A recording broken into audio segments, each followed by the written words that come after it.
Sebelum semua ini terjadi, sebagai pondasi pendidikan adalah tanamkan kepada mereka, jelaskan, jangan ditunda-tunda. Apa itu yang diperintahkan, apa itu yang diharamkan. Semaksimal mungkin Anda bisa. Kalau bisa tertata dengan membedah buku sangat bagus. Kalau tidak, setiap ketemu ada saja yang Anda bisa tanamkan kepada mereka. Dimulai dari rukun Islam dan rukun iman. Kemudian setelah itu baru masuk ke penyebaran-penyebaran yang lain. Tambahannya seperti membedah kajian-kajian sirah nabawiyah, serial biografi para sahabat, orang-orang saleh misalnya ya, kisah-kisah yang memukau yang bisa menambah iman dari mereka, maka itu ya kita tanamkan kepada anak-anak. Nah ini kurang lebih gambarannya, karena beliau mengatakan kalau Anda mau menanam sesuatu tanaman, anggaplah tanaman di sebuah tanah, maka tanah ini betul-betul harus dibersihkan dulu semuanya ya, dibersihkan dari rumput-rumput liar ya. Kemudian Anda menjaga lokasi itu. Menjaga lokasi seperti Anda buat pagar, Anda setiap hari memantaunya, kemudian Anda sudah mengukur di mana bibit, antara satu bibit ke bibit yang lain jaraknya seperti apa. Anda juga terus memfollow up ya, mengikuti perkembangan setiap biji atau bibit itu. Ya, misalnya ditanam di sini, kemudian disiram ya. Kemudian dipantau gitu perkembangannya. Misalnya ini tumbuh, ini tidak tumbuh, ini ada apa, masalahnya apa misalnya. Nah sampai akhirnya Anda berhasil memanen hasilnya. Nah seperti itu kurang lebih gambaran mendidik anak-anak. Tidak mungkin ya seseorang itu lahir tiba-tiba tahu semuanya. Maka mereka berada di posisi tidak faham seperti kertas putih yang Anda bisa mengisi apa yang Anda inginkan. Maka dari awal tanamkan kebenaran-kebenaran kepada mereka, berikan penjelasan-penjelasan mana yang halal dan haram, mana yang wajib mereka kerjakan, mana yang tidak, walaupun mereka belum balik. Sebagian orang tua kadang-kadang menganggap kan belum balik, nanti aja habis balik. Nanti aja habis balik atau setelah balik baru mau diajarkan. Berarti bisa saja ada hari-hari di mana mereka balik, mereka belum faham dan akhirnya ya mereka terjerumus dalam pelanggaran dan sudah mulai dicatat punya dosa. Tapi kalau dari sebelum balik Anda sudah tanamkan dan sudah faham, setelah balik, kalau sudah dibiasakan sholat misalnya berjamaah di masjid atau sholat berjamaah di rumah, kalau anak laki-laki di masjid misalnya dibiasakan dibawa oleh ayahnya, anak perempuan sholat dengan ibunya di rumah, mereka sudah terbiasa lah, familiar sekali dengan baju sholat mereka, dengan gerakan-gerakan sholat, dengan bacaan-bacaan sholat, dengan sholat berjamaahnya. Mereka juga mungkin kadang-kadang berdiskusi dan bertanya tentang masalah hal-hal yang membatalkan sholat. Kita sudah jelaskan semua, sehingga mereka itu nanti familiar sekali setelah balik untuk sholat, untuk tutup aurat. Ya, bahkan sangat bagus kalau sudah diajarkan tentang masalah haji, ya, walaupun mereka belum haji. Kan sangat indah sekali ya, anak-anak sudah paham nanti pada saat mereka haji atau umrah, mereka seperti orang yang sangat familiar, karena secara teori mereka sudah tahu. Bahkan sangat bagus kalau dikuatkan dengan cuplikan-cuplikan, sehingga kita beritakan gambar ini Ka'bah, ya tawaf itu seperti ini, ya ini dilakukan 7 kali, ini adalah perintah berasal mula dari Allah perintahkan Nabi Ibrahim alaihissalam dan Ismail alaihissalam. Kemudian lebih bagus lagi kata Syekh Utsaimin rahimahullah, kalau Anda menjelaskan kepada pendidikan kepada anak-anak masalah hukum, Anda jelaskan dalilnya dan menyebutkan dalil, biarkan kuping dia mendengarkan. Atau kalau ada yang bisa dilihat maka dilihat, itu sangat bagus ya. Sehingga mereka familiar sekali. Nah, ini berarti sudah ada seperti pakaian yang dipakai ya, kalau kita sudah pakai pakaian, lalu kemudian ada orang lain tawarkan baju lagi, mungkin dia akan berpikir dua kali apakah perlu saya ambil baju itu atau tidak. Bahkan kemungkinan besar persentasenya di atas 90% mungkin akan menolak, karena kan saya sudah punya baju. Nah informasi itu kan yang kita harapkan. Jangan kita biarkan teman-teman sekarang orang lain sudah memberikan baju, baru kita mau tawarkan baju. Nah gitu kan, akhirnya nanti bentrok dalam jiwa sang anak ini, saya harus memilih yang mana. Nah apalagi tadi saya bilang, ada sebagian orang tua yang salah dalam mendidik. Mereka begitu mengetahui anak melakukan pelanggaran agama, mereka seperti kebakaran jenggot, mereka teriak-teriak, mereka marah-marah. Maka sang anak ini merasa, ada apa dengan saya gitu. Kok kalau teman-teman saya malah merangkul saya, kok orang tua saya tidak menyuka saya. Maka ada 2 cara tadi saya bilang, ekstrimnya mereka pergi dari rumah, apalagi kalau sudah mulai kenal lingkungan, ya sudah biasa safar sama teman-temannya. Nah ini dia akan mungkin langkahnya ke sana, dan ini orang tuanya akan kehilangan sang anak tadi yang merupakan tanggung jawab dia. Atau memang dia berpura-pura saja depan orang tuanya, seakan-akan dia ikut orang tuanya, padahal sebenarnya di belakang dia melanggar ya apa yang sebenarnya diinginkan oleh orang tua tersebut. Nah ini gambarannya teman-teman sekalian. Ya ini pondasi yang ke-9 dalam pendidikan yang harus kita ketahui. Jadi bekali pemahaman anak-anak dari kecil ya. Jangan selalu membawa mereka ke alam anak kecil yang digambarkan oleh orang-orang non-muslim. Ya, yang ada hanya tontonan-tontonan yang tidak ada sama sekali hubungannya sama masalah agama. Cuma main-main boneka saja dan segala macam. Bukan kita memaksakan anak keluar dari alamnya, bukan. Boleh saja. Ya, kita tentunya memberikan mereka mainan dan segala macam. Sebagaimana ada poin setelahnya ya. Tapi selalu kita hubungkan dengan masalah edukasi. Apa susahnya kalau Anda berikan mainan tapi ada edukasinya, ada manfaatnya. Ya, bukan hanya sekedar hal-hal yang mengkhayal ya. Seperti banyak orang kadang-kadang memberikan boneka, tapi boneka ini fiktif. Nggak ada sebenarnya tokohnya, dan ada pesan-pesan yang kurang baik di situ. Ya, ada pesan-pesan yang kurang baik ya. Maksudnya secara agama gitu ya. Jadi terjadi pelanggaran agama, seperti ada kartun misalnya yang bisa sebuah boneka yang bisa mengeluarkan apa saja dari perutnya, dan akhirnya si anak yang bersama dengan dia terpenuhi semua apa yang dia inginkan. Sampai bisa terbang, bisa ini, bisa itu. Kalau Anda membiarkan anak Anda nonton misalnya kartun seperti ini, kemudian ya Anda biarkan, Anda pikir itu kan hiburan anak-anak, ya gitu. Kita berpikir ini kan semua anak-anak juga nonton misalnya, nanti juga dia akan paham. Enggak, Anda tidak sadar, Anda sedang membiarkan cuplikan itu memberikan kepada anak Anda baju. Nanti kalau Anda mau memberikan dia baju, Anda mesti punya usaha ya untuk membuka dulu baju yang pertama, pemahaman yang pertama itu. Bahwasanya ini positif saja, lalu Anda berikan kepada dia. Ini butuh upaya. Kenapa Anda membiarkan itu? Ya, sementara ini berbahaya sekali. Sampai ada orang tua memberikan kepada anaknya boneka itu, ada yang memberikannya baju, spraynya, gorden, kamarnya segala macam. Semua buku-bukunya bergambarkan apa yang Anda pesankan pada anak Anda, supaya dia seperti boneka itu atau seperti anak yang sedang minta tolong pada boneka tersebut, atau tokoh-tokoh fiktif yang cukup banyak sekali difilmkan kan sekarang. Ya, kalau yang tadi boneka itu kan sudah jelas ya, seperti kasus Doraemon ya gitu dan yang lainnya itu kan apa manfaatnya secara pendidikan apa? Ya, negara juga bukan budaya kita Indonesia gitu kan, bukan juga bagian daripada agama Islam, dan masalahnya bentrok dengan masalah pendidikan dan edukasi positif. Karena boneka itu bisa mengeluarkan apa saja dari perutnya dan anak-anak ini akan memahami. Kira-kira teman-teman sekalian, kalau Anda sedang berikan boneka itu pada anak Anda di dekat ranjang misalnya dan dia taruh, bukankah ada kemungkinan dia akan bicara sama boneka itu sebagaimana yang dia tonton, dan dia akan minta, padahal boneka itu ya boneka tidak bisa berikan apa-apa. Bedanya apa itu sama patung misalnya nanti? Kan jadi berbahaya, bisa ujung-ujungnya membawa pada kemusyrikan kepada Allah dan seterusnya. Untuk apa gitu? Ya, contoh saja. Begitu juga tokoh-tokoh fiktif dari Spiderman, Batman, dan tidak ada, orang-orang ini nggak ada. Ini seorang aktor datangkan lalu kemudian dibuatlah sebuah cuplikan yang seakan-akan alam itu ada. Ya, manusia bisa terbang dengan sayapnya, manusia bisa mengeluarkan jaring, manusia bisa ini. Pendidikan apa yang sedang Anda tanamkan pada anak-anak Anda? Lalu Anda jadikan memang dukung itu. Karena kan anak-anak.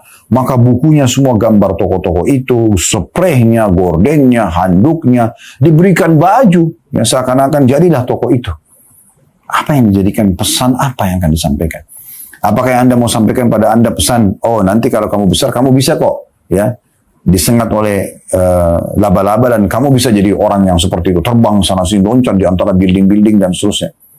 Pesan itu kan, dan itu mustahil kan. Tapi Anda sadar tidak sadar Anda sedang titip pesan pada anak Anda itu. Anda sedang memberikan dia kesempatan diwarnahi oleh cuplikan-cuplikan tersebut. Ini berbahaya sekali.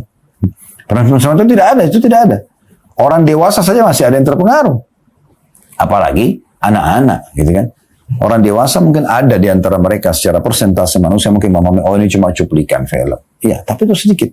Kebanyakan mereka malah terwarnai dan beli bajunya dan menjadikannya sebagai toko, beli bonekanya, dipajang dan segala macam. Kan jadi begitu ya. Nah, pendidikan apa yang dipesankan? Apa yang diambil dari toko-toko seperti ini? Gak ada. Pesannya salah gitu ya. Pesannya salah. Pesannya akhirnya dia pikir, oh bisa jadi toko seperti itu. Dan belum lagi kalau dia akhirnya kena suka, dia nonton nanti. Mungkin sekarang belum nonton filmnya, masih nonton kartunnya, mungkin masih kayak anak-anak. Tapi karena dia sudah terlanjur mencintai figur itu, maka nanti dia dewasa dia akan nonton film. Filmnya apa? Ada interaksi sama lawan jenis, ya, ada begini dan begitu, ada berkelahi, ada segala macam. Dan ini sayang sekali, ya, sayang sekali. Dan begitu juga dengan banyak sekali tokoh-tokoh fiktif yang sebenarnya kita harus pakai akal sehat kita. Mana yang boleh kita izinkan, mana yang tidak boleh kita izinkan. Dan ini harus segera kita perbaiki teman-teman sekalian sebelum anak-anak terwarnahi lebih jauh. Baik, di poin selanjutnya. Poin ke-10 tentunya teman-teman sekalian ya. Jadi poin yang ke-9 tadi Anda sudah bisa tangkap ya. Dan di garis bawahi di halaman 20 itu ada ditulis mereka merasa dan menangkap dengan indera, mewarnai dan diwarnai. Nah itu poinnya. Karena mereka juga kalau Anda biarkan, maka dia terus matanya melihat, telinganya mendengar gitu kan. Dia interaksi dengan alam di luar rumah, di sekolah segala macam. Maka dia bisa terwarnai. Tapi kalau Anda sudah berikan dia pakaian dan bekal yang bagus, malah dia bisa mewarnai, itu positif. Ya, nasihatin teman-temannya dan seterusnya. Baik, poin ke-10 teman-teman sekalian, kata penulis, jangan mendiamkan kemungkaran pada mereka. Jangan rela menerima kemaksiatan dari mereka. Jangan membiarkan kesalahan pada mereka, karena di antara wujud kecintaan kepada mereka, tuntutan kasih sayang kepada mereka adalah menjaga mereka dari diri mereka yang merupakan musuh pertama mereka dan membentengi mereka dari musuh-musuh yang mengintai mereka, menjebak mereka dan hendak memberangus mereka. Rumahmu adalah kerajaanmu. Bagaimana engkau rela bila di sana Tuhanmu didurhakai. Perhatikanlah apa yang Rasulullah SAW lakukan terhadap Aisyah radhiyallahu anha yang merupakan istri yang paling beliau cintai dan juga paling dekat dengan beliau. Saat beliau masuk rumah dan melihat gambar-gambar di sana. Berbunyi dari Aisyah radhiyallahu anha, saya bacakan dulu bahasa Arabnya, "Annah ishtarat numruqatan fiha tasawir. فلما رآها رسول الله صلى الله عليه وسلم قام على الباب فلم يدخل فعرفت في وجهه الكراهية فقلت يا رسول الله أتوب إلى الله وإلى رسوله ما أذنبت tanda tanya ya قال ما بال هذه النمرقة فقلت اشتريتها لتقعد عليها ولتوسدها فقال إن أصحاب هذه الصور يعذبون يوم القيامة ويقال لهم أحيوا ما خلقتم وقال إن البيت الذي فيه الصورة لا تدخله الملائكة."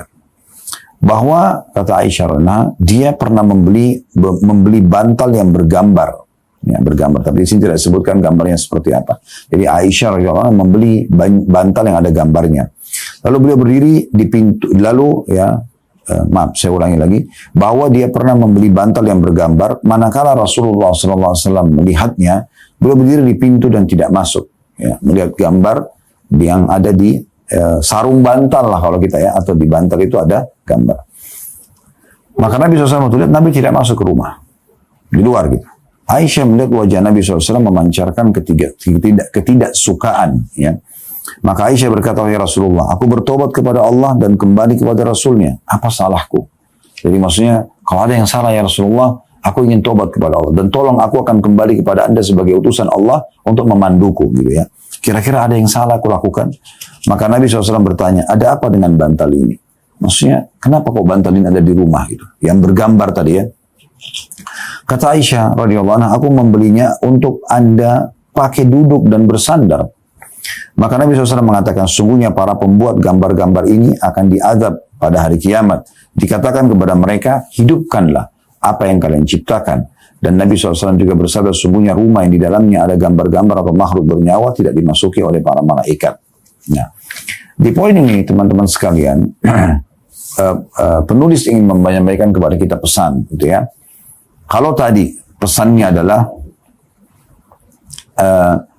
jangan biarkan mereka terwarnai, ya, gitu. Dan Anda lebih baik mewarnai lebih dulu supaya menjadi tameng buat mereka di luar sana. Maka di poin nomor 10 ini, kalau sudah terlanjur terjadi pelanggaran agama pada diri, ya, anak-anak misalnya, apa yang harus kita lakukan, teman-teman sekalian? Apa yang harus kita lakukan? Maka jangan tinggal diam, segera luruskan kesalahan tersebut dan jelaskan kenapa perbuatan itu tidak boleh. Nah, itulah kurang lebih gambarannya dan bagaimana dicontohkan tadi riwayat Nabi SAW. Aisyah radhiyallahu anha istri Nabi SAW. Ya, walaupun istri Nabi, tidak semua juga beliau sudah faham. Maka beliau tertarik membeli sebuah bantal dibungkus dengan kain, ada gambarnya. Ya, gambar itu seperti biasa kita mungkin ya, gambar-gambar di bantal itu cukup ada, tapi makhluk hidup, manusia, hewan-hewan gitu ya. Maka Nabi SAW tidak mau masuk dalam rumah waktu lihat itu. Lalu Aisyah radhiyallahu anha karena kepekaan yang luar biasa secara keimanan, ini Nabi nih, nggak mungkin sembarangan, dia kok nggak mau masuk rumah. Maka dia mengatakan, saya bertobat kepada Allah dan saya akan minta petunjuk dari Anda sebagai urusan Allah. Apa ada yang salah saya lakukan? Maka Nabi SAW dari depan pintu, ya belum masuk mengatakan, ada apa dengan bantal ini? Bantal biasa, gitu kan. Tadi sudah saya singgung ya, Anda mungkin belikan sarung bantal, spray, gambar toko-toko fiktif, ya. Yang itu memang digambar, nggak ada manusianya, nggak ada, ya. Dan kalaupun ada, sebaiknya dihindari karena Nabi SAW mengatakan, ada apa dengan gambar-gambar ini?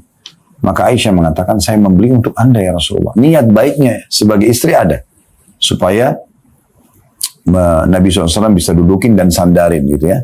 Seperti bantal seperti di rumah kita di sofa segala macam gitu. Tapi ini bergambar makhluk. Maka kata Nabi SAW, ya, ketahuilah pemilik gambar-gambar ini nanti, yang melukis-lukis itu, ya, akan disiksa pada hari kiamat nanti. Dan akan dikatakan kepada mereka, hidupkan apa yang telah kalian ciptakan itu. Karena Allah tidak pernah ciptakan seperti itu. Bagaimana bisa kalian melakukan ini? Maka beliau mengatakan juga, dan ketahuilah rumah yang dalamnya ada gambar, yang tidak akan dimasuki oleh malaikat, patung-patung ataupun gambar-gambar seperti ini. Nah, kita bisa lihat di sini pesan pentingnya adalah bagaimana Nabi SAW tidak menunda. Di saat sedang terjadi sesuatu yang keliru itu, langsung beliau luruskan dengan tujuan agar jangan berlarut-larut. Jangan mengatakan, oh nanti saja deh, nanti aja waktu, nanti kalau ada waktu biarkan dulu dan seterusnya. Ya, maka ini sesuatu yang tidak boleh ditunda, terutama dalam pendidikan keluarga kita. Ya, di sini Nabi SAW mendidik Aisyah sebagai istri dan juga walaupun niatnya baik dan juga maksud dalamnya adalah sama dengan mendidik pada anak-anak nantinya. Ya, jadi kalau mereka pulang sekolah lalu mereka mengatakan, oh saya pengen beli buku ini ibu atau umi, saya ingin beli buku ini ayah misalnya atau abah ya misalnya atau apa Anda dipanggil misalnya, maka Anda lihat misalnya dia ingin beli buku bergambar sesuatu yang mungkin tokoh fiktif atau sesuatu ada makhluk hidupnya, Anda jelaskan. Ini nggak boleh dalam agama karena begini dan begitu. Dijelaskan bagaimana Nabi SAW mengatakan itu rumah yang ada gambar tidak dimasuki oleh malaikat dan itu dilarang. Para penggambar ini akan diminta berikan ruh hari kiamat, gitu kan? Lalu kemudian kita berikan opsinya. Opsinya adalah berilah buku yang begini dan begitu. Misalnya tertulis buku tertulis pesan-pesan yang menarik, ya, tas-tas, ya, spray segala macam. Kita beli sesuatu yang bermanfaat. Atau minimal mungkin kalaupun harus ada gambar-gambar yang menghindari gambar-gambar makhluk hidup. Nah, seperti itu kurang lebih pesannya. Pondasi yang ke-11 teman-teman sekalian, dan saya lihat di sini adalah pondasinya sampai ke-13. Kita akan selesaikan insya Allah pada kesempatan ini ya. Pondasi ke-11, beliau mengatakan serius itu harus dan perhatian itu diperlukan. Akan tetapi bila sesuatu melampaui batasnya, maka ia berbalik menjadi sebaliknya. Maka sikap keras bukan pada tempatnya, kekuatan bukan pada saatnya. Ya. Kemudian ketat yang berlebihan, semua itu menghadirkan dampak negatif terhadap jiwa. Ia melahirkan penentangan dan penolakan, menyebabkan keenggangan dan kejauhan. Allah telah menjadikan kadar tertentu bagi segala sesuatunya. Sikap realistis mengeluarkan seseorang dari kritis, sikap was-was, setiap orang berbuat salah, siapa yang tidak pernah berbuat salah, dan siapa yang bebas dari kekeliruan sesudah Nabi SAW yang maksum. Maksum itu maksudnya selamat dari kesalahan-kesalahan atau dimaafkan kesalahannya kalau pun dia melakukannya oleh Allah Subhanahu wa taala. Nah, di poin ini teman-teman sekalian ada pesan pondasi yang ke-11 yang ingin disampaikan oleh penulis, yaitu kita butuh serius memberikan perhatian ya. Tetapi jangan sampai berlebihan. Contoh misalnya berlebihan itu adalah dari mulai bangun tidur anak sampai tidur lagi malam semuanya belajar. Itu kan berlebihan. Maksudnya harus baca buku, harus hafalin dan itu. Berikan juga waktu buat mereka. Walaupun sebenarnya semua adalah berisikan edukasi. Saya tetap menyarankan edukasi. Misal contoh, dia belajar dari jam sekian sampai jam sekian. Contoh anak-anak sekolah yang sekarang kan jam 7, 7.30 sampai duhur misalnya. Jam 12.30, jam 1 siang. Mereka pulang. Kan mereka sudah belajar tuh ya. Setiap materi mungkin per 50 sampai 55 menit misalnya. Ini kan ada waktu mereka pakai untuk belajar. Biarkan mereka pada saat pulang, mereka misalnya makan siang, istirahat siang, ya. Kita pandu hal-hal yang lain, edukasi yang bermanfaat. Seperti misalnya mereka harus taruh sepatu di tempat sepatunya, ya. Mereka harus ucapin salam pada saat masuk, disambut oleh orang tua dan disuruh cuci tangan dulu, kemudian makan bersama, ya. Kemudian disuruh mandi, ya, karena keringatan dari sekolah. Lalu kalau ada memang tidak ada kesibukan, tidak ada acara keluarga, disuruh istirahat siang. Ya, karena istirahat siang termasuk bagian hal yang baik untuk kesehatan ya. Bahkan saya lihat di beberapa sekolah di negeri-negeri selain negeri kita itu sudah ada istilah tidur siang di sekolah bahkan ya. disiapin kursi dan ada waktu itu mereka istirahat. Ya, di waktu siang itu lalu kemudian mereka bangun dan mereka belajar lagi. Tapi yang jelas teman-teman sekalian, kita berikan jeda waktu, tidak semuanya penuh dengan belajar. Mungkin selepas asar mereka mengulangi lagi pelajaran-pelajaran mereka. Ya, mereka mulai menyusun materi-materi untuk esok hari, ya kan gitu. Sampai menjelang maghrib misalnya. Antara maghrib isya mungkin mereka meraja Al-Quran, atau duduk dengan keluarga, atau mungkin Anda makan malam di waktu antara maghrib isya, kebersamaan sama-sama, ada candaan keluarga, ada menceritakan tentang pengalaman-pengalaman yang positif dari kakek dan nenek dan kerabat gitu ya. Semua itu adalah hal positif. Kemudian malam hari selepas sholat, tentunya diselingi dengan sholat wajib semuanya ya. Setelah itu habis isya, istirahatlah cepat ya. Selama memang memungkinkan istirahat saja, gitu kan. Kecuali memang ada hal-hal yang membuat Anda harus menunda tidur Anda, istirahat Anda. Gitu. Dan disebutkan dalam riwayat Nabi SAW itu tidak menyukai ya tidur sebelum isya agar tidak kelewatan isyanya, dan tidak menyukai berbicara banyak selepas isya, kecuali dalam keadaan-keadaan yang diperlukan. Kayak ngobrolnya suami istri, ya, bercandanya mereka itu mungkin ya, karena mereka sudah dewasa juga, mereka bisa mengatur waktu-waktu terus sampai jam 9, jam 10 malam, jam 11 malam misalnya, ada hal-hal yang mendesak harus dibicarakan tentang masalah anak-anak atau pengeluaran rumah dan seterusnya. Ya.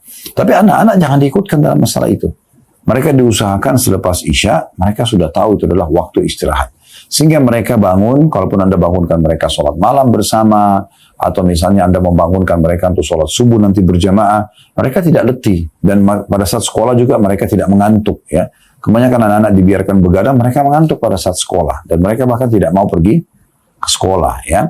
Nah itu poinnya teman-teman sekalian. Jadi kita harus menjadi seorang yang hakim atau bijaksana. Dan hakim maksudnya adalah bijaksana ini maksudnya adalah meletakkan segala hal itu pada tempatnya, memilih mengatur tempat dan waktu yang tepat, gitu kan. Dan kalau lagi makan ya bicara masalah makanan, ya, di meja makan bicara masalah makanan, di ruang tamu bicara masalah keluarga. Mereka jangan dibiasakan juga pakai tempat-tempat yang bukan tempatnya untuk melakukan aktivitas seperti misalnya kalau makan mereka makan di tempat yang bukan tempatnya, ya, atau mereka tidur di bukan tempat tidurnya. Maka jadi pola itu kan. Maka kita harus membiasakan mereka mengetahui misalnya ranjang adalah tempat tidur, ya, ruang keluarga adalah ruang keluarga, kemudian meja makan adalah tempat untuk makan, kan gitu. Dan usahakan mereka sudah terbiasa, dibiasakan untuk biasa cuci tangan, mereka meletakkan kembali sikat giginya, odolnya, mereka sudah terbiasa dengan itu. Mereka mau mandi, mereka sudah ambil handuk sendiri, mereka juga tutup pintu, baca doa masuk kamar mandi, sudah diajarkan dengan benar. Dan semua diringankan, dimudahkan. Ya. Usahakan jauhi, hardikan selama Anda masih bisa menggunakan hal-hal yang positif. Ya. Maksudnya rangkul dia, ajak dengan baik, bercanda, ya, dan seterusnya. Maka itu dipuji, maka itu semua akan membuat lebih mudah untuk menerima tentunya. Baik, pondasi yang ke-12, teman-teman sekalian. Saat terjadi kesalahan dan kekeliruan, kita bisa menyalahkan, menyudutkan, mengkritik, dan mempermalukan. Namun kita tidak mampu memuji secara baik kepada anak-anak yang telah berbuat baik. Kita berhasil menghisap kesalahan dan menghukum, namun gagal dalam memberikan balasan dan dorongan. Kita ahli dalam melemahkan semangat orang, tapi buruk dalam memompa gairahnya. Kenyataan yang memilukan dan kenyataan menyaksikan kenyataan yang memilukan dan kenyataan ya yang menyaksikannya kecuali pada siapa yang mengaku keutamaan bagi ahlinya. Lalu dia memberikan mereka apa yang patut bagi mereka, menyuguhi mereka apa yang mendongkrak perasaan mereka, membersihkan tekad mereka dan menumbuhkan bakat kebaikan mereka. Sampai sini saya jelaskan dulu teman-teman sekalian, baru kita lanjutkan lagi ya. Jadi yang ini ditjelaskan di pondasi nomor 12 oleh penulis. Pentingnya seseorang, teman-teman sekalian, di saat Anda menemukan Anda melakukan kesalahan, Anda meluruskannya. Cara meluruskan yang paling efektif adalah dengan cara hikmah tadi, ya. Misalnya duduk dengan tidak emosi, kemudian kita coba luruskan, berikan penjelasan tentang kekeliruan perbuatan tersebut supaya hatinya bisa menerima dan dia bisa akhirnya membuka pakaian keburukan tadi dan mengganti dengan pakaian kebaikan. Kalaupun misalnya anak itu butuh sedikit penekanan, ya. Nabi SAW mengatakan, ajarkan anak kalian sholat di 7 tahun dan pukul mereka di umur 10 tahun. Berarti ada kan boleh pukulan, tapi pukulan dibatasi oleh para ulama dengan darbatun ghairu mubarrah. Pukulan yang tidak sampai melukai, kan gitu. Nah itu boleh kita lakukan. Tapi itu mungkin kita bisa bahasakan cara terakhir, ya, di saat memang anak itu sudah membangkang dan tidak ingin, dengan tujuan untuk memberikan pendidikan. Tapi ini perlu diimbangi. Bukan itu pesannya penulis, ya. Pesannya adalah yang saya akan sampaikan sekarang. Bagaimana Anda di saat dia salah Anda bisa meluruskan dan Anda bisa hardik dia, ya. Juga bisa di saat dia berprestasi puji dia. Nah gitu, support dia, ya. Jadi yang terbaik adalah kita mendukung kebaikan-kebaikan seseorang dan kita mengingatkan kesalahannya. Tapi jangan cuma kesalahannya saja dan kita lupa kebaikannya. Berapa banyak orang seperti itu, ya. Mungkin di saat pembantu rumah tangganya melakukan satu kesalahan, dia lupakan orang ini sudah berkhidmat sekian lama sama dia, misal contoh. Begitu juga tentang wanita istri, misalnya diingatkan oleh Nabi SAW waktu Nabi mengatakan, saya melihat paling banyak di antara kalian adalah ahli neraka. Kata seorang wanita, ya Rasulullah, kenapa kami? Kata Nabi SAW, karena kalian kufur terhadap kebaikan suami kalian. Dan disebutkan cirinya, bagaimana cirinya? Kalau kalian melihat satu kesalahannya, kalian akan mengatakan, saya tidak pernah melihat kebaikan darimu, walaupun suami sudah berbuat sekian lama kebaikan dengan dia. Nah ini ketidakadilan, gitu kan? Begitu juga dengan seorang suami. Mungkin istrinya punya banyak kelebihan yang lainnya. Maka kata Nabi SAW, janganlah seorang mukmin laki-laki membenci istrinya mukminah. Ya mungkin kalau dia lihat satu kekurangan, maka dia lihat kelebihan yang lainnya, kan gitu. Walaupun kekurangan ini bukan ditinggalkan, tadi sudah dijelaskan di poin sebelumnya, jangan tunda, tetap dinasihatin, diluruskan, sebagaimana Nabi SAW meluruskan kekeliruan Aisyah, ya. Tapi dengan cara hikmah, dengan cara rangkulan, dengan cara baik, tujuannya adalah untuk memperbaiki semua, tentu ya. Itu poinnya. Jadi jangan merasa sulit dan royal dalam masalah pujian. Pujian ini tentu ada batasannya. Kalau dalam ibadah, ya, misalnya dia sudah dewasa nih, ya, istri Anda atau suami Anda sangat khusyuk dalam sholat, jangan Anda bilang, oh tadi khusyuk banget ya sholatnya, itu jangan, karena bisa merusak ibadah dia. Tapi kalau anak-anak berbeda, kita bicara pendidikan anak di sini beda sekali, ya. Karena dengan kita support dia, kita mengatakan, oh Masya Allah, anaknya ayah atau anaknya ibu sudah sholat ya, pintar, soleh, dan solehah misalnya. Itu justru memang membangkitkan semangat dia di awal, gitu kan. Nanti penjelasan tentang masalah riya dan segala macam itu bisa kita sisipkan, ya. Tetapi dalam masalah kita puji sesuatu, walaupun dalam ibadah ada batasannya, ya. Tapi kalau selain ibadah, prestasi apapun, Anda selalu support dia dan bangkitkan gairahnya. Selanjutnya kata penulisnya, masih berlanjut ya, di poin nomor 12. Bisa jadi manakala Anda menyalahkan orang yang malas dari sebuah pekerjaan atau orang yang tidak serius dari sebuah tugas, dia berkata kepada Anda dalam kepedihan yang jelas, tanda kutip, aku sudah berbuat dengan baik, aku sudah mengerahkan dayaku, namun aku tidak melihat orang yang menghargaiku. Aku tidak mendapatkan apa yang sepatutnya aku dapatkan atas usaha dan jerih payahku. Aku disamakan dengan orang lain, lalu untuk apa aku bersusah payah? Tahukah Anda di mana letak kesalahan, di mana tersembunyi ketimpangan? Tanda tanya. Kita dituntut di rumah dan di luar rumah agar berbuat baik kepada orang-orang yang berbuat baik. Berterima kasih kepada orang-orang yang beramal dalam rangka meneguhkan semangat mereka dan mendorong keinginan selain mereka. Sebagai sikap adil dari kita kepada mereka. Karena sungguhnya Allah memerintahkan sikap adil ini sebagai bentuk kebaikan kepada siapa yang telah berbuat baik. Allah SWT berfirman, hal jazaa'ul ihsani illa al-ihsan. Bukankah balasan kebaikan itu juga adalah kebaikan? Dan kata Nabi SAW melalui hadis Abu Hurairah radhiyallahu anhu, man la yashkurun nas la yashkurullah. Barang siapa tidak berterima kasih pada manusia, maka tidak bersyukur kepada Allah SWT, dalam hadis riwayat Ahmad dalam musnadnya. Jadi maksudnya, kalau selalu yang kita cari dan kita lihat adalah kekurangan dan kesalahan orang, teman-teman sekalian, maka nanti orang ini kehilangan percaya dirinya. Orang ini malah jadi tidak nyaman sama kita. Orang ini malah merasa kecil hati. Ya. Dia merasa tidak bisa dia melakukannya. Karena selalu yang ada, kamu nggak bisa, kamu bodoh. Masa kamu nggak paham sih, dan seterusnya. Kenapa kita tidak rangkul dengan cara yang baik? Harusnya seperti ini, harusnya seperti itu. Kenapa tidak dikerjakan seperti ini saja? Misal, kita berikan opsi-opsi pilihannya. Kan? Dan kita support apa yang kita bisa support agar tercapai target yang kita inginkan. Teman-teman sekalian, sukses itu sederhana loh. Banyak orang menganggap sukses itu berat. Sebenarnya dia sangat ringan. Dan kita bisa sukses dalam segala hal dan bisa masuk dalam semua lini kehidupan kita. Misal Anda lapar, Anda berhasil menghilangkan lapar Anda dengan mendapatkan makanan. Itu sudah sukses di masalah itu. Anda haus, Anda bisa dapatkan minuman, Anda sukses di bidang itu. Anda letih, Anda bisa istirahat. Anda sakit, Anda bisa berobat. Anda bodoh, Anda bisa belajar misalnya. Ya, dan seterusnya. Ini adalah kesuksesan. Ya. Banyak sekali yang bisa kita raih dalam sehari. Nah, berarti banyak sekali poin yang bisa kita jadikan sebagai support. Ya, dukungan kita untuk diri kita sendiri atau untuk orang lain.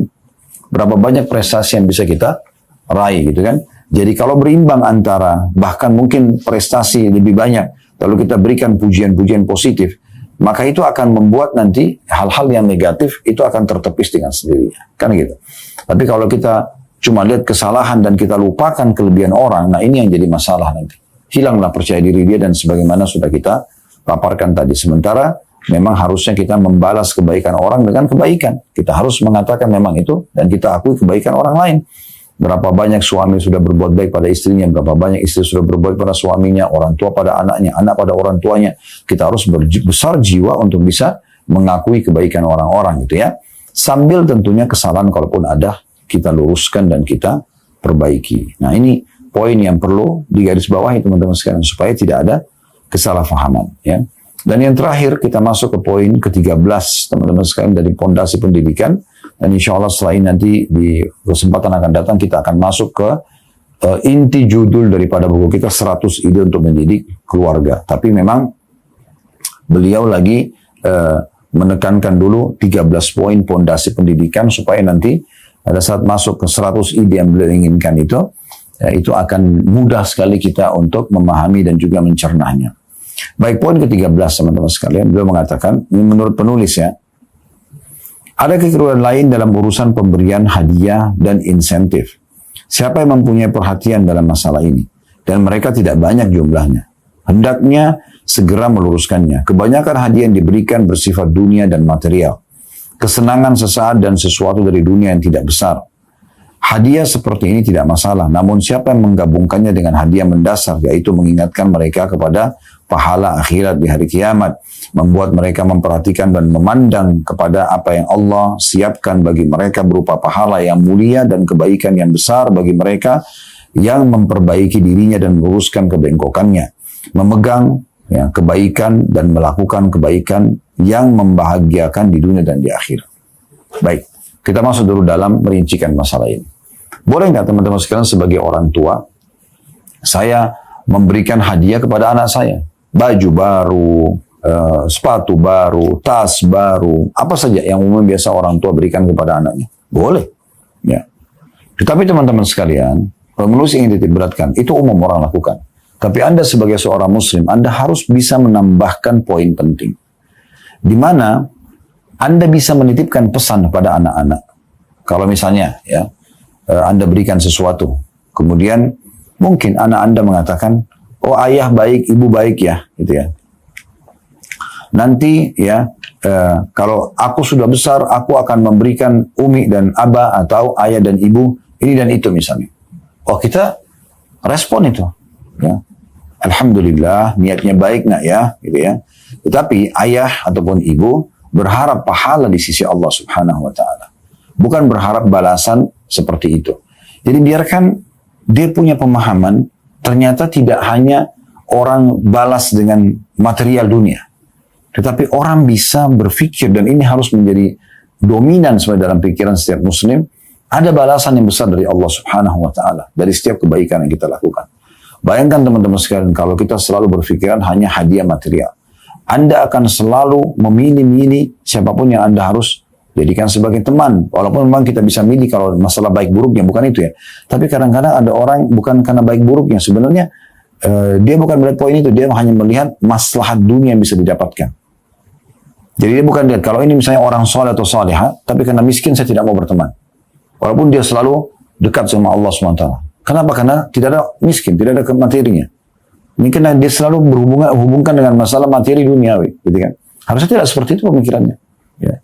Jadi kita melihat mana kebaikan yang ada dalam dunia yang dipandang dalam agama kita. Bisa saja orang itu miskin hari ini, tapi kaya besoknya, secara duniawi. Ya. Rezeki sudah Allah takdirkan dan sudah Allah catatkan. Maka kita melihat sisi positif dari situ. Ya.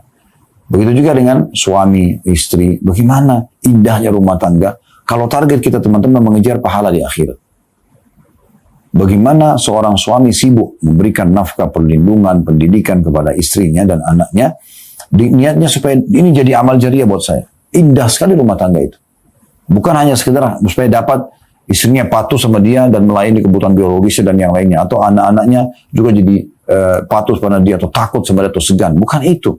Tapi bagaimana ini jadi amal jariah. Begitu juga seorang istri. Bagaimana dia memberikan pelayanan yang baik buat suaminya dan segala macam, karena ini perintah Allah dan mengejar pahala di akhirat. Bagaimana orang tua mendidik anak-anaknya bukan berharap balasan duniawi dari mereka, nanti anak saya supaya jadi presiden atau tokoh masyarakat nanti akan bisa membahagiakan saya di masa tua dengan materi, bukan. Tapi bagaimana setiap amal yang dia kerjakan itu justru mendapatkan ya, jadi menjadikan pahala yang besar buat kita di hari kiamat. Nah, itu pesannya gitu ya. Bagaimana pesan akhirat ini penting sekali untuk disampaikan. Nah, ini contoh-contoh yang ini banyak contoh-contoh yang bisa kita terapkan pada anak-anak ya. Jadi biasakan misalnya mereka bersedekah di masa kecil ya. Jadi biasakan mereka memberi. Nah, contoh saja nih. Kadang-kadang saya melihat ada beberapa anak-anak yang Allah amanahkan alhamdulillah di pundak kami, semoga Allah jaga mereka dan tumbuh besar di atas ketaatan kepada Allah Azza wa Jalla ya. Yang jelas teman-teman sekalian, saya melihat sifat pelit ini sudah ada dibisikkan oleh syaitan. Manusia tidak akan meninggalkan manusia begitu saja. Bukan berarti nanti dia sudah balik baru digoda. Tidak, dari kecil sudah digoda gitu. Supaya jadi pola dalam kehidupannya manusia tersebut ya. Jadi kalau Anda berikan sesuatu kepada anak-anak Anda support mereka, mengatakan ingat ya, siapa yang bersedekah maka Allah akan gantikan.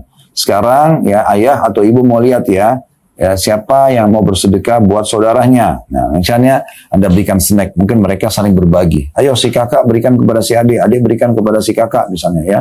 Fulan memberikan pada fulan, atau fulan memberikan pada fulan, atau fulan berikan pada fulan. Misal Anda membahasakan, sehingga mereka terbiasa untuk saling berbagi. Karena saya lihat kadang-kadang kalau dikasih makanan, mereka saling berebut dan merasa ini anuku, ini milikku, dan segala macam ya. Dan ini bahasa-bahasa teman-teman sekalian berbahaya sekali kalau dibiarkan, kalau tidak dilakukan oleh orang tua. Tapi kita support. Saya biasanya pegang tangan anak-anak lalu saya mengatakan, Allah sangat menyukai orang yang suka berbagi misalnya. Maka beri ya, maka mereka memberi. Lalu kemudian si adik berikan pada kakak memberikan pada adik. Jadi biarkan mereka terbiasa dengan itu. Begitu orang lain juga, kita biasakan memberikan sedekah dan membiasakan agar mereka mengetahui program itu baik. Ya, saya kadang-kadang kalau lagi di jalan, ada orang yang susah, kita memberi, anak-anak melihatnya. Dan hanya anak-anak mengetahui, oh ternyata begitu ya. Jadi kadang-kadang mereka juga mengingatkan kami, oh itu ada. Jadi misalnya, di sebelah sana ada bapak itu butuh, kasih. Mereka sudah terbiasa, dan ini kan satu pendidikan yang positif sekali ya.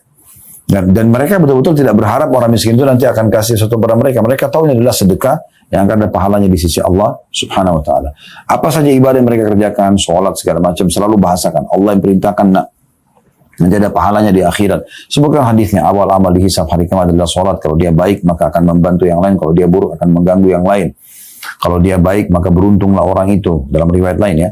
Kalau dia rusak sholat itu maka rugilah orang tersebut. Nah ini semua kita sampaikan kepada mereka, sehingga mereka sholat itu karena Allah, mereka mengharapkan pahalanya. Nah ini harus selalu ditanamkan bagi seorang muslim ya, karena memang tujuan kita adalah akhirat. Ya, siapa yang mengejar akhirat, dunianya akan ikut tentunya. Allahu a'lam. Baik, ini bahasan kita teman-teman sekalian, dan insya Allah kita sudah menyelesaikan 13 pondasi pendidikan, dan kita akan masuk nanti ke depannya di halaman 25 di 100 ide untuk mendidik keluarga. Ya, setelah saya lihat tentunya di dalam buku ini ya, cukup banyak sekali ya yang dipoin-poinkan oleh penulis, dan memang seperti apa yang beliau bahasakan ya, sebenarnya dikatakan 100 itu memang dipoinkan sampai 100 poin ya. Jadi kurang lebih mirip seperti tadi yang kita baca poin demi poin, maka nanti ke depannya juga seperti itu sampai nanti dari poin 1 sampai poin 100 itu berada di halaman terakhir ya. Poin 100 di halaman 82, poin demi poin untuk mendidik keluarga menjadi keluarga yang saleh. Dan ini tentunya tujuannya supaya kita bisa selamat bersama keluarga di dunia dan juga di akhirat sana. Dan kembali saya mengajak teman-teman sekalian, jangan lupa berikan dukungan-dukungan kepada semua channel-channel dakwah, menyampaikan Islam, menyampaikan sunnah Nabi SAW, dengan cara-cara yang sudah dipandu dalam media-media yang Anda miliki tentunya. Misalnya di YouTube dengan subscribe, like, dan juga loncengnya, berikan komen-komen positif ya. Kemudian juga di TikTok, di Instagram, di Facebook, atau media-media yang lainnya. maka Anda berikan dukungan supaya Anda punya partisipasi pahala bersama para penyampai atau pemateri, termasuk channel kita ini. Anda bisa berikan dukungan tentunya. Kalau Anda merasa ada manfaatnya, Anda bisa sampaikan dan sebarluaskan setiap jadwal kita ke grup-grup dan di media Anda. Semoga Anda bisa termasuk partisipasi Anda dalam kebaikan sebagaimana Allah sebutkan dalam surah Al-Maidah surah nomor 5 ayat 2, potongan ayat 2 tentunya bunyinya wa ta'awanu 'alal birri wat taqwa, saling mendukung dalam kebaikan dan ketakwaan. Wala ta'awanu 'alal itsmi wal 'udwan, dan jangan mendukung dalam dosa dan juga pembangkangan. Allahu a'lam. Kalau benar dari Allah wa dasar dari saya mohon dimaafkan. Subhanakallah wa bihamdika asyhadu an la ilaha illa anta astaghfiruka wa atubu ilaik. Wassalamualaikum warahmatullahi wabarakatuh.